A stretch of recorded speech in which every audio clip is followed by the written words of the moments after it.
Pamusoro tinoshingamizana zvekare kuchirongwa tsika dzevatema. Nhasi musi weAfrica Day tati tingotaura zvinoenderana nezuva ranhasi, tichikurukura pamusoro pekuva munhu mutema. Kuva munhu mutema kwakasiyana zvachose nokuva munhu murungu, nokuti zviripo zvinoenderana nekuva munhu mutema zvatisingasangani nazvo nekuva munhu murungu. Varungu vane tsika dzavanotevedzera, tsika dzavo dzechirungu dzavanotevedzera dzinoenderana nokuva murungu kana kuti nokuva varungu. Zvinhu izvozvo zvavanotevedzera ivo zvinoenderana nerudzi rwavo.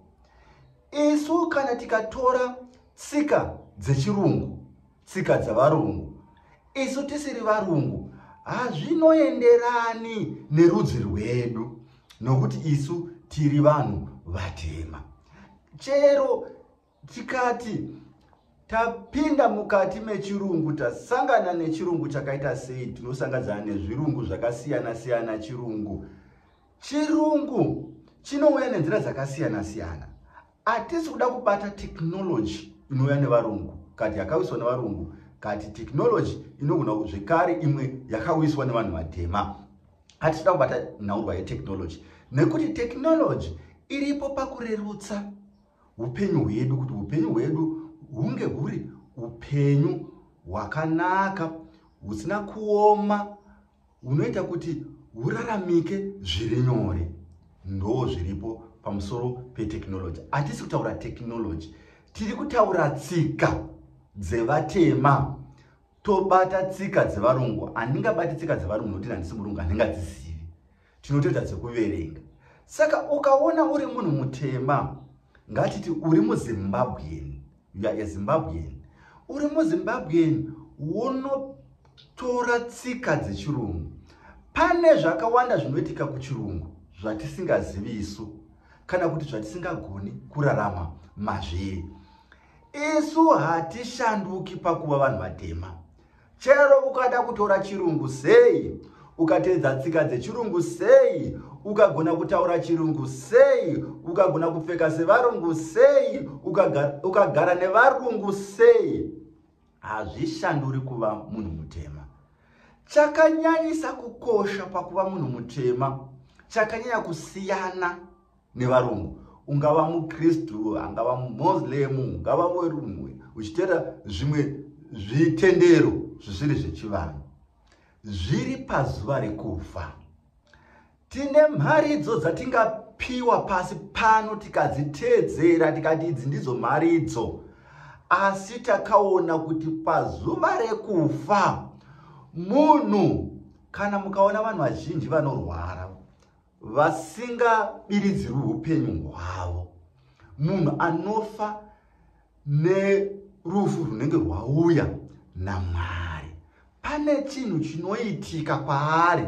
Kana kuti munhu arwara kwenguva yakareba, akunosvika panguva yekusiya nyika ino, chero munhu iye akanga asingaroti, ane hope dzaanotosangana nadzo pamazuva ekupedzisira. Vazhinji vanotaura hope idzodzo, vakuru votoziva kuti munhu uyu ava kuenda. Anorota hama yake yakashayika, pamwe chimuchingamidzi, pamwe chimudana. Hakuna munhu wandakambonzwa, chero bhishopu, chero mapristi, chero chii, achiti ndarota Jesu achindidana. Handisati ndambozvinzwa. Hapana pandakambonzwa vanhu vachipupura parufu rwemunhu akanga ari muKristu achiti kana kuti vanhu ivavo vachiti pamazuva ake ekupedzisira murume uyu kana mukadzi uyu akusiya nyika akaona Jesu, akadanwa naJesu. Handisati ndasangana nazvo. Angava muKristu akaita sei, anoti ndaona mai, ndaona baba, ndaona mukoma vakashayika kare vachindidana. Ivavo mweya dzevanhu ivavo dzatiri kuti nhasi uno madhimoni, ndivo vanhu vatiri kudaidza nhasi vana baba vedu tichiti madhimoni. Ndivo vanhu vatiri kuramba kubikira doro nhasi, ndivo vanhu vanotidana.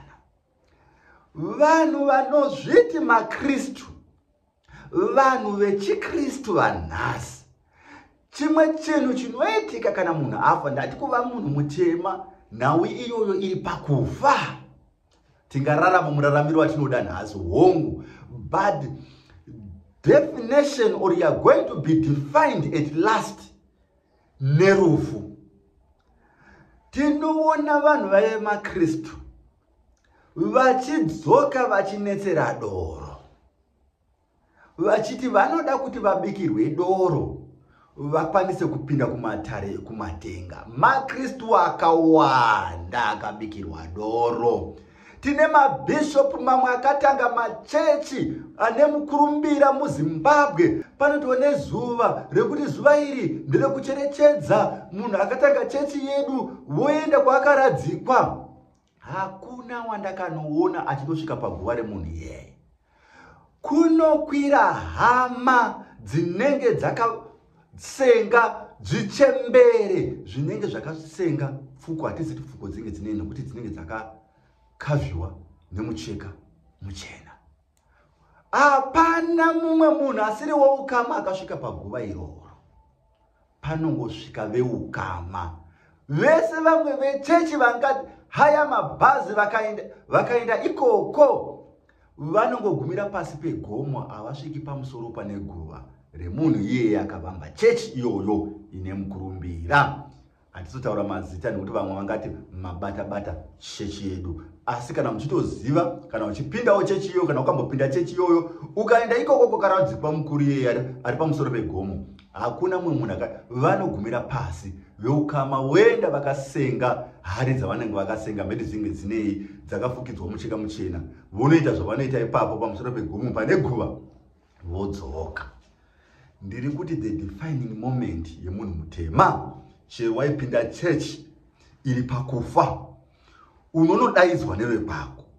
That is very symbolic kuti kwauri kuenda nekopi, uri kuenda kumatare edzinza rekwako.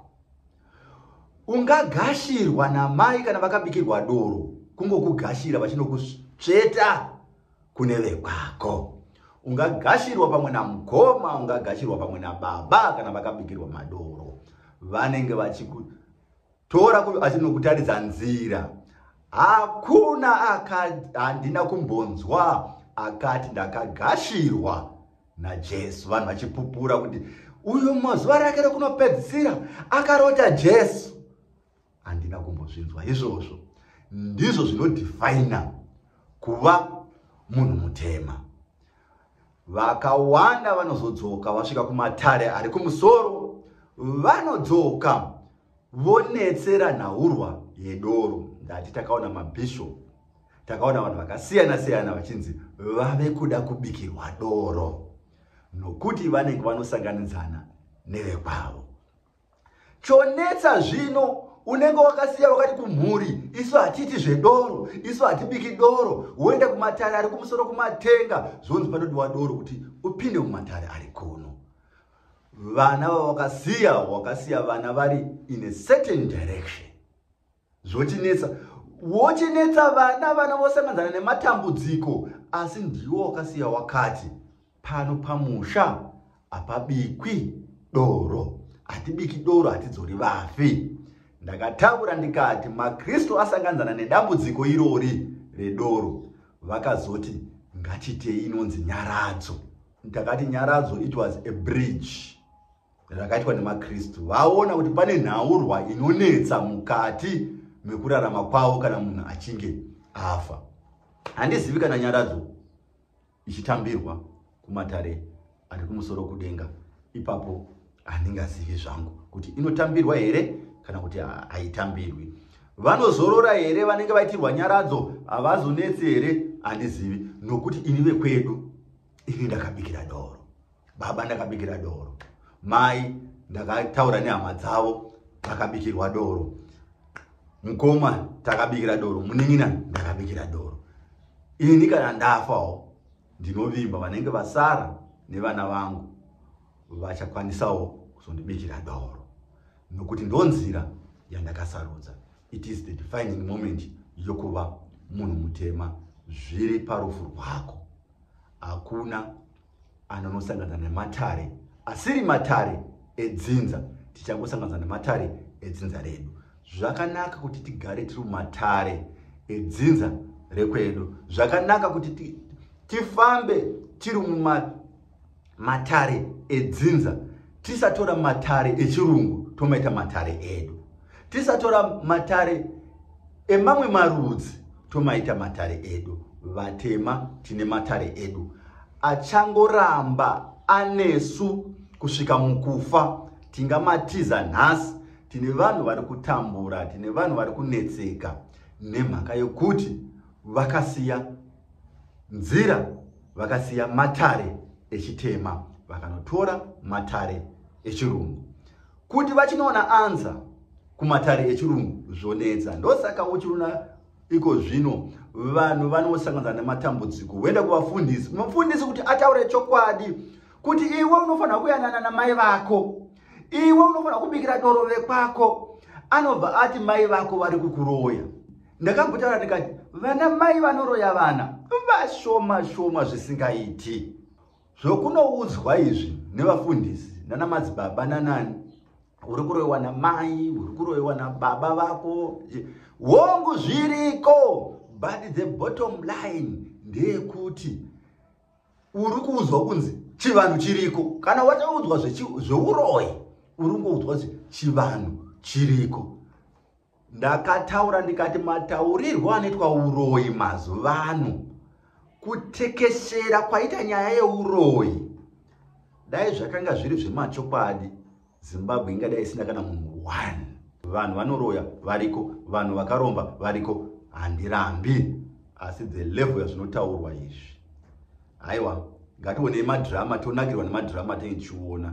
Nokuti vamwe vakazonzi endai nemunhu waasingazivi, kana kuti iwe usina kumudzira anyase kuprofita zveupenyu hwako. Iye angachitaura zvewardrobe, kuti une wardrobe yakamira zvakati, iwe enda ako 1-on-1 akuudze pane wardrobe yako kuti wardrobe yangu yakamira sei. Ndini Sekuru Makonde, umqambizi the African teacher. Happy Africa Day, ngative nezuva rakanaka.